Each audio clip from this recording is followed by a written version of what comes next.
spiritual gaslighting can be lethal for mental health. Yeah, because what it does is that it creates a double bind. You are told to heal, but not to feel.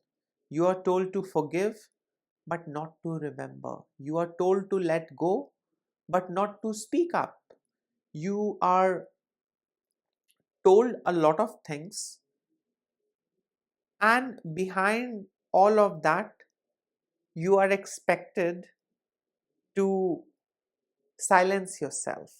You are expected to take a step back. Behind all of that, what spiritual gaslighting is telling you is to keep your mouth shut and suffer in silence. That's it. Hey everyone, I hope everyone is doing good and taking good care of themselves. So today I'm going to talk about spiritual gaslighting, and before I dive deep, I would request you all to like, share, subscribe my channel, the Consciousness Dialogue. That is a new channel, and please, consider liking and subscribing, and you know being a member of this channel, Unmasking Narcissism with Sarah Khan. And that's it. I think one of your like and your subscription, you subscribing the channel, that's a lot of help and support. That's it. Yeah, and those who can, they can extend support by becoming a member. I think that is also there, that membership thing is there for this channel. And yeah, please like, share, subscribe, and show love to my new channel, the Consciousness Dialogues, and that is also there. So please subscribe to that channel. I need your support. Now, coming back to today's topic, so let's talk about something that has been spreading like wildfire across the self-help and spiritual communities. And what is that? What is spreading like wildfire? Spiritual gaslighting. It's that toxic, sugar-coated manipulation that uses love, light, and karma to do what? To silence the victims, especially survivors of narcissistic abuse and trauma. So if you have ever been told things like everything happens for a reason, you chose this pain to learn a lesson, you are attracting what you vibrate, maybe your abuser was your teacher in disguise, that's a classic one, then you have experienced spiritual gaslighting. If you have heard all of these things, you have experienced spiritual gaslighting. So spiritual gaslighting is extremely violent because it disguises emotional abuse as spiritual growth. Think about it for a second, what I'm saying. It disguises emotional abuse as something sacred, ancient, lost knowledge, the knowledge that will lead to your spiritual growth. And instead of offering compassion, spiritual gaslighting blames victims for their suffering. It tells survivors that their pain is their own fault, a karmic debt, a soul contract, or a manifestation of low vibration. But let's call it what it really is. It is nothing more than victim blaming dressed up in some gibberish spiritual language. It's not spirituality, it's pure psychological abuse with incense and affirmations. I'm sure you all must be aware that we, you, me, all of you out there, my brothers and sisters, fellow survivors, victims who are in recovery, therapists and coaches, we all live in a culture that protects the abusers. Tell me if I'm wrong. I don't think so. I mean, that's what it is. Culture, social norm, tradition. What is it? It's built to protect the abuser, whether the abuser is in the families, relationship, or in spiritual communities or religious communities. So, when the narcissistic mindset enters spirituality, it turns healing wisdom into tools of control. Yeah, that's the thing it does. Suddenly, forgive and move on becomes a command. To do what? To silence your pain.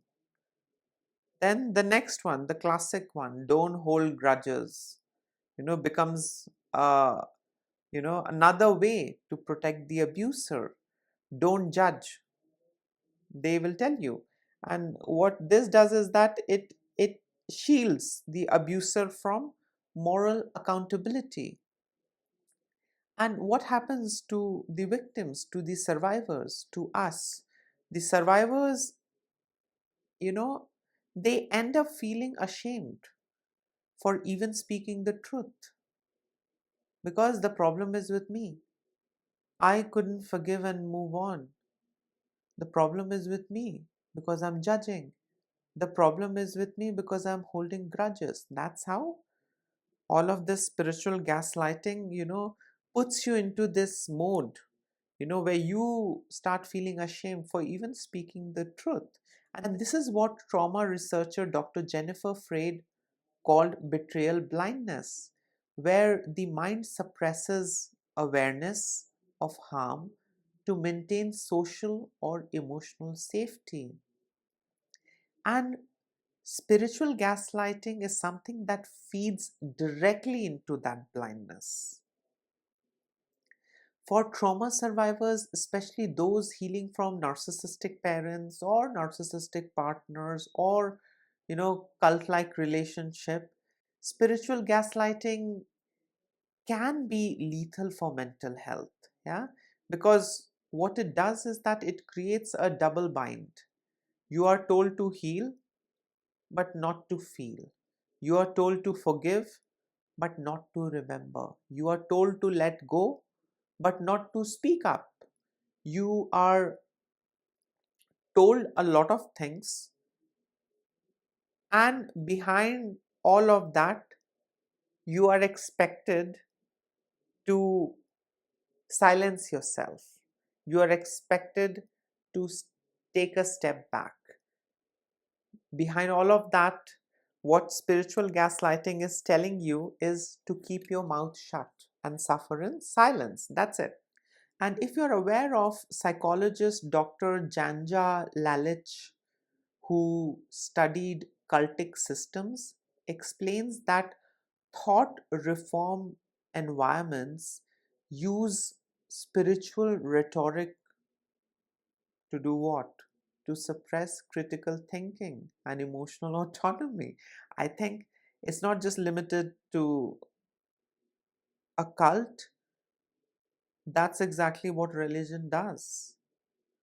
That's exactly what, you know, society does. That's what tradition does. Yeah, it's basically to disconnect you from your core. It's basically to train you to suppress your critical thinking and never access your emotional autonomy. In other words, when someone says you created your abuse, all what they are doing is they are using the same psychological mechanism cults use to silence dissent. I mean, dissent is bad in cult, in family system, in a religious tradition or in religious communities. It's really bad. You're not allowed. It's abomination. It's horrible. So, this spiritual gaslighting isolates survivors in three powerful ways. It shames pain, it makes suffering look like a personal failure rather than a violation. It isolates survivors because if you believe your abuse is your soul's choice, you will stop seeking justice or support. And what that does is it erases accountability. It absolves abusers from responsibility, accountability. While the victims, the survivors, they carry, both the wound and the blame. It was all because of me. I am to be blamed. I called for the abuse. That's it. The abuser gets a free pass. In clinical trauma research, including the works of my favorite Dr. Judith Herman and Dr. Bessel van der Kolk, who wrote this amazing book, The Body Keeps the Score. Their research work, Dr. Judith and Dr. Bessel van der Kolk's work, shows that recovery requires, a lot of truth telling, validation, and empowerment, and not, denial disguised as enlightenment, healing, you know, reaching higher levels of healing and awareness and consciousness. No, you need to tell yourself truth. You need to have people around you who, help you accept the truth, who validate your experience, and who also empower you rather than shame you and gaslight you. Now, let's name one more dangerous figure, and that is the narcissistic spiritual teacher. These are the people who say, I triggered your trauma to help you grow. Your suffering is a mirror of your ego. I'm just reflecting your shadow. These are the classic, statements that will be thrown at you by these narcissistic spiritual teachers. And to tell you honestly, this is not awakening. It's basically a form of abuse with halo. These individuals, they use all kinds of things like shadow work, karma talk as weapons to dominate, shame, and spiritually bypass accountability. And here's the truth: real spiritual growth never humiliates or invalidates your experience. Rather, it invites awareness and not guilt. It brings compassion and not coercion. So, these folks, this archetype, the narcissistic spiritual teacher, you need to be aware of these folks. They are there in plain sight. They might be around you, and you need to be very mindful. You need to listen to your gut. If you feel something off, don't, seek help from them. But if your gut tells you, and if you feel recharged after every interaction, that's the right teacher, that's the right therapist, that's the right coach. Yeah, because they will help you regulate, this a form of limbic regulation that happens between you and the right therapist, the right person, the right coach, or whoever you love and whoever loves you. In a healthy environment, you tend to, co-regulate. So you will be recharged after your interaction. You won't be drained and confused and, in a state of doubt. Now, you guys must be wondering, how do we heal? How do we authentically heal? Now, here's my bit. True healing, whether psychological or spiritual, validates your experience. True healing will teach you to say, yes, this happened to me. True healing will teach you to say, yes, it was wrong. What happened with me was wrong. True healing will teach you to say, yes, I deserve to heal. Despite of all that shit that happened, I deserve to heal without carrying anyone else's, karma and debt and all that. In authentic spirituality, compassion and justice coexist. But in fake spirituality, compassion and justice doesn't exist. That's the difference. In authentic spirituality, compassion and justice coexist. In fake spirituality, they cannot coexist. Authentic healing gives you room to believe in soul evolution without erasing personal responsibility. In authentic healing, you can believe in energy and consciousness without romanticizing abuse. So, this is what authentic healing looks and feels and sounds like. So, the next time, if you ever come across someone who tells you you attracted your abuser, you chose this pain before birth, or it's your karma, just pause and remember that's not wisdom that you are hearing. That's pure gaslighting. You didn't manifest your trauma. What you did was you survived it. You didn't choose your abuser. You were targeted by one. And you don't need to spiritualize your suffering to be worthy of healing. You are already enough. Without turning your pain into poetry for someone else's comfort. You don't need to, let others turn your pain into, kind of a poetry for someone else's comfort. You don't need to do that. No. Just, accept things the way it is, and that's it. That's the first step. It's time to stop confusing silence with peace and guilt with growth. And together we can unmask this, entire nexus, this entire culture of spiritual gaslighting. And, we can help each other reclaim the kind of healing that honors, our truth, our agency, and, the dignity of every survivor, of every victim. So, yes, this was it. Beware of these spiritual gaslighters, because they are spiritual narcissists, and what they have to offer you is nothing more than spiritual gaslighting.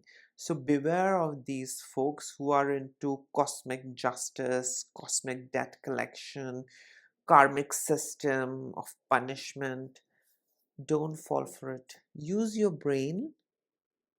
If you can't afford therapy, just get some books. That's it. That's the first step. And you will have clarity with time. Get some good books on mental health and start from there. I mean, I come across a lot of individuals who can't afford therapy. When I was, um, working as a therapist, a lot of individuals used to approach me, and they used to talk about their financial situation. And I used to give them, 15 or 30 minutes at times, free, consultation, and I used to talk about their problem, not more than that. And then I used to, strongly recommend them that please start reading. That's the first step. If you can't afford therapy, everything is fine. I can give you 15, 30 minutes out of my schedule. But after that, you need to do the work. And that is start reading books. Some nice books on self help. That's the first step. And that's it.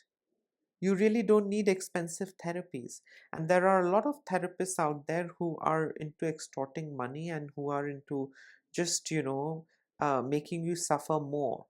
And, witnessing those things, you know, I finally decided, I talked about this with my husband also. And I have, taken a leave now. Now I won't be, um, taking any clients, you know, uh, because I personally feel I can still help people from distance. People have a lot of problem, inflation, a lot of people have financial problem. And, I mean, I'll keep making content that helps.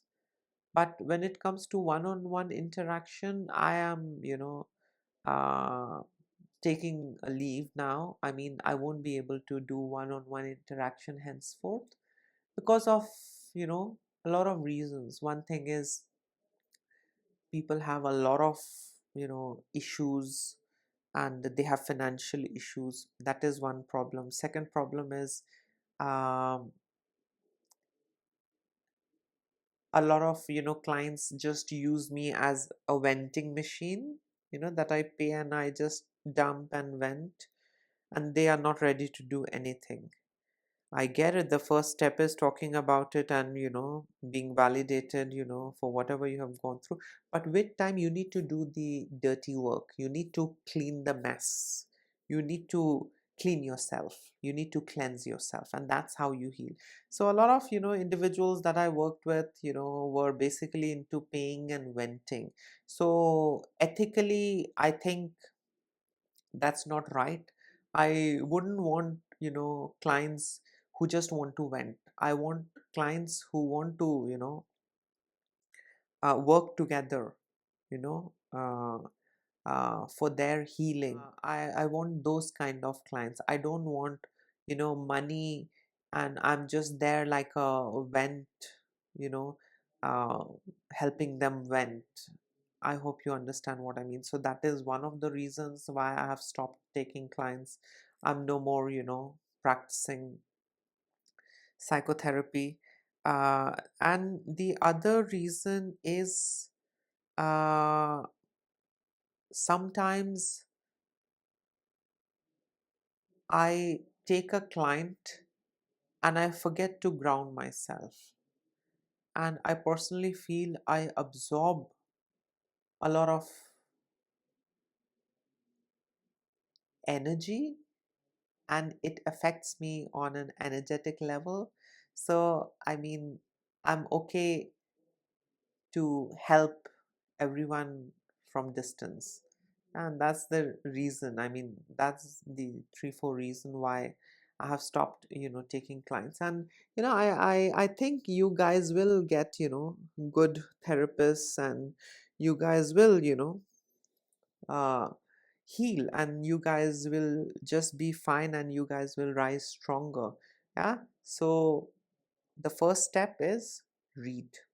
If you can afford therapy, get a good therapist who has experienced the same shit. Don't go to a therapist who is just, you know, reciting, what's written in the book. You need someone experienced. So those are the two things. If you can't afford therapists, you can afford a book. Get a nice book and start from there. It's not that difficult. Initially it is a little painful, but it's not difficult. And yeah, I mean, if there are,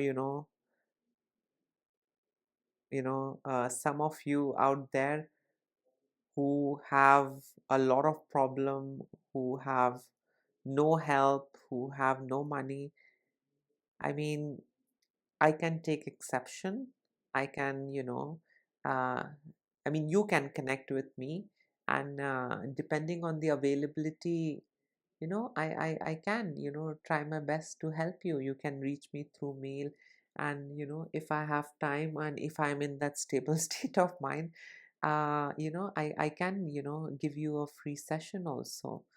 I mean, extreme cases. I mean, it depends on my mood, my, availability and my mental state. So yes, but my channel will always be there. I will keep posting videos, I'll keep making content, and I'll keep hosting discussions. And before I conclude today's video, I would request you all to please, please, please like, share, subscribe my channel, Unmasking Narcissism with Sarah Khan, and my new channel, The Consciousness Dialogues. Please show love and please subscribe both the channel. I need your support, yeah, so that we can spread the word and educate and help people. That's it. So yes, this was it. Please take care of yourself. Lots of love and blessings to all of you. Bye.